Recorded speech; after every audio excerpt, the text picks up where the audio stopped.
Zdravím po delší časové prodlevě.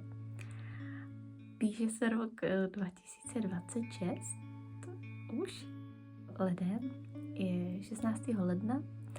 Já mám za 2 dny narozeniny, dneska má narozeniny moje teta, který jsem nestihla ještě popřát.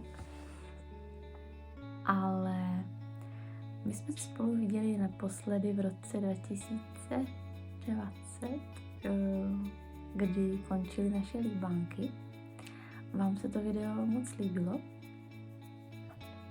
Bylo tam asi nejvíc sledovanosti a popravdě od té doby žádný cestovatelský zážitek k moři nebyl, protože přišlo na svět jedno miminko a pak druhý miminko a od té doby se cestovalo jenom tady po Česku, co se dalo zvládnout, ale to jsme si říkali, že už to prubnem a že někam poletíme. Takže se moc těším a vy se můžete těšit taky na cestovatelský vlog. Posílám tady video z naší koupelny.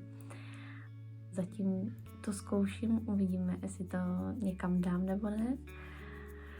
Ale pak mě moc mrzelo, že jsem nenatáčela dál, protože celý ten sešup, který prostě potom byl, tak bych ráda měla zaznamenaný, ale možná udělám nějaký sestřih fotek a videí toho, co se vlastně jakoby událo, abych to na památku právě měla. Jasný, že jsem něco točila a spoustu toho fotila. S dětmi to prostě člověk chce mít na památku, až je plný telefon. Ale úplně se muka děti dávat nechci, takže uvidíme, co se podaří a co se nepodaří, ale budu se snažit něco nahrávat, co se mi bude jako líbit. Už jsem si pohrávala dlouho s tou myšlenkou, že zase začnu točit,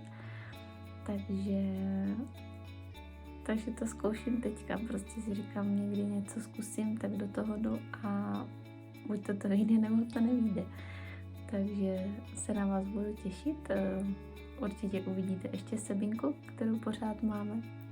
Někdy si povyprávíme, že ta si taky něco zažila, jak s dětma, tak chuděrka po zdravotní stránce. Ale teďka je v pořádku. A budu se těšit, co společně tady třeba zase zažijeme. Tak pa.